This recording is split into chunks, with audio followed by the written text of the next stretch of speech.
What's up guys? Welcome back to the channel and thanks so much for tuning in to what is going to be a video about dupes. Well, sort of. Mostly about dupes. It started with one or two specific items that I think personally are very comparable to each other, but then I wanted to challenge myself to see if I could do a full face. One more high-end and one more affordable slash drugstore. So that is exactly what is on my face today, and I have to say, I'm pretty pleased with the results. Can you tell a difference? Pause the video and let me know right now, which side of my face do you think I have the drugstore or more affordable products on, and which side do you think is more high-end? Okay, so here's the thing. I have drugstore on the right side of my face and high-end on the left. And this was actually inspired by a video I've done relatively recently, which is where I duped a lot of the special shades in the Pat McGrath palettes, and the one palette that I forgot was the Mothership 1. I don't think I talked about these two shades over here on the end that are pretty spectacular.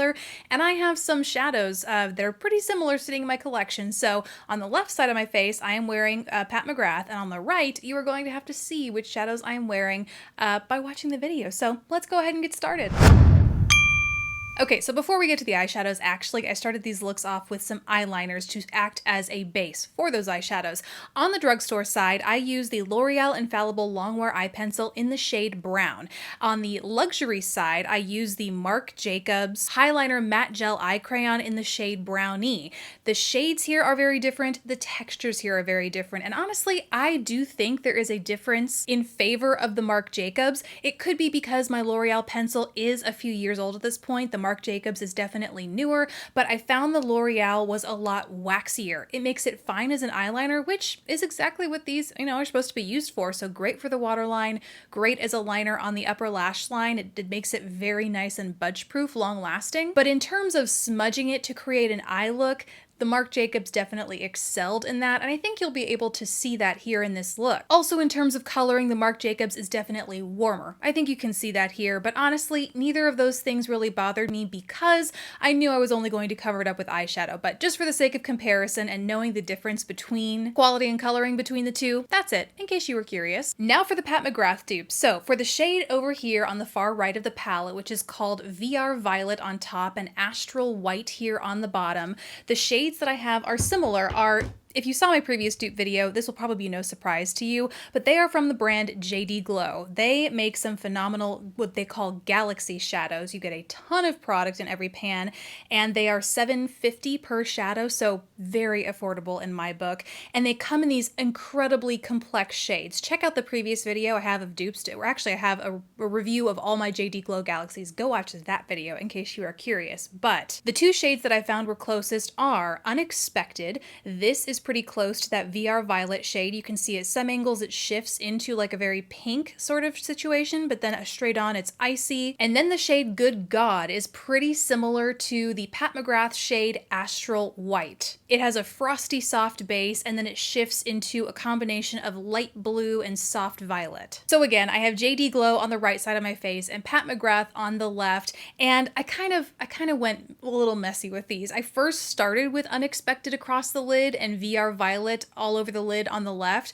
but then I kind of just started mixing the two JD Glow shadows together, and the same with the Pat McGrath shadows. So on my eyes right now, I'm kind of just wearing a mixture of these two shades, and I think you'll be able to see. These are not exact dupes. They are very, very similar. I think if you want the Pat McGrath effect without dropping Pat McGrath money, or you just don't need or want all the other extra shadows in the Mothership 1 palette, these two might be a good substitution for you. There are definite color differences in here, like subtle colorful nuances, as well as the texture. I find the JD Glow to be much more distinctly shimmery. Like it looks almost like not quite a glitter, but approaching a glittery texture, whereas the Pat McGrath is so ultra finely milled. It's almost closer to a metallic shade across the eye, and so to kind of mimic that texture with the Pat McGrath, I foiled it using my Esam Pro mixing medium, put a few drops of that in the pan. You'll probably be able to see that up close. And after I had applied that with my brush across the lid, I went in with my finger on the dry side of the pan and used what was left there to pat that on top. And that combination of using those colors both wet and dry gave me a similar sort of glittery texture as I have with the JD Glow. For mascara, this is the one thing I didn't really have a dupe for. I'm actually wearing my L'Oreal Voluminous Lash Paradise on both lashes. I don't have a lot of high-end mascaras, and I try to keep the number of mascaras I have open to a minimum, so this is all I use today because I'm just about done with it. So now onto the rest of the face, starting with foundation. On the affordable side of my face, I am wearing the LA Girl Pro Matte Foundation. This is in the shade Soft Beige. On the high-end side of my face, I am wearing the Say What Foundation, and mine is in the shade Honey Honey T1N. Now, the textures between these two are very different. The is very thin. I was surprised at how thin it was when I first tried it, but I find that makes it really good for working in thin layers. It makes the coverage a little bit more flexible, whether you want something that's like lighter to medium and even full. The LA Girl is more of a traditional, thicker, almost lotiony type texture when it comes to foundation. Not necessarily a bad thing, but maybe not quite as flexible to work with. But once you build these two up to the same amount of coverage, I find that they are very similar across the skin, and they also wear similarly throughout the day.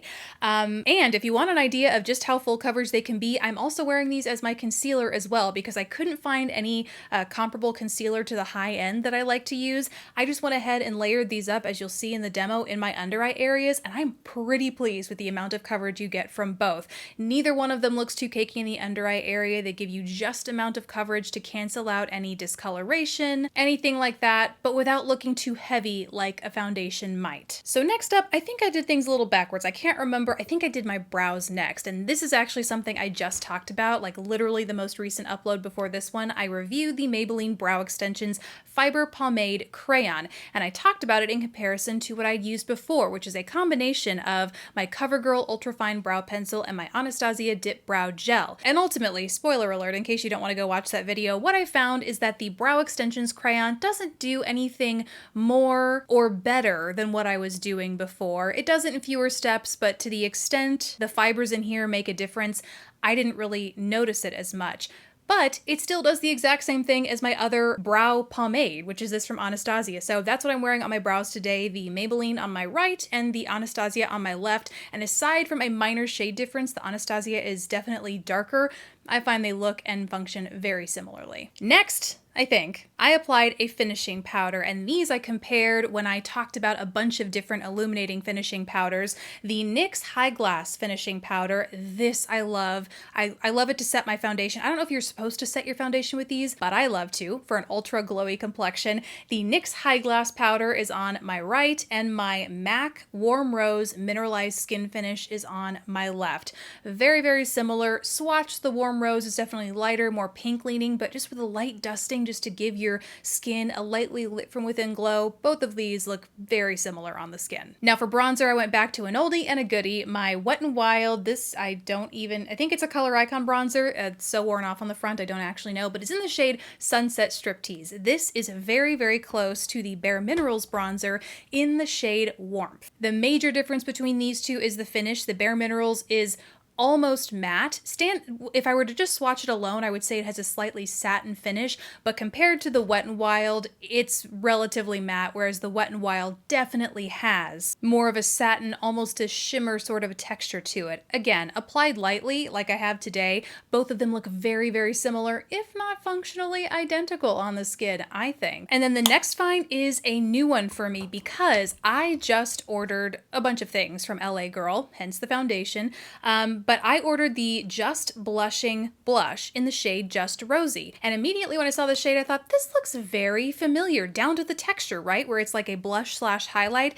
And sure enough, I opened up my trusty Beauty Bakerie Cotton Candy Champagne palette, and it is very similar to the shade 24/7 or 24-hour Champagne Diet. Look at those two. The LA Girl definitely has more of a gold shift, whereas the Champagne Diet is, I would say, neutral, maybe even leaning to the cooler side to match the other cooler shades in this palette, but color-wise, they are super duper similar and give you the same glowy effect to the cheeks. So much so that I'm not actually wearing a highlight today because between the blush and the setting powder I used, I figured I was glowy enough, which is rare for me to say. And last up, let's talk about the lips. To balance these eyes, I knew I wanted a nude lip, and I figured I would challenge myself to find something similar to a new nude lip. The Natasha Denona Lipophoria shade in Tan Nude, which launched with the Bronze collection, which you can, I recently reviewed in case you want to go check that out. But that is what I'm wearing on the left side of my face. And on the right, I actually had to pull a combination of shades because this is really peachy, which I didn't realize until I swatched a lot of drugstore nudes that lean more pink or were too cool. The Natasha Denona is a very peachy sort of nude. So to get this combination, I first applied the Almay Lip Vibes in the shade Sleep Later. This is actually a very similar tone and shade to the Natasha Denona, but it lacks the gloss that the Natasha Denona has. So this is what I applied as a base, and then over top, I went in with my Wet n Wild Liquid Catsuit High Shine lipstick in the shade Send Nudes, one of my favorite shades in this entire collection because it goes with everything. And together, these two created something pretty similar, certainly very close in terms of texture.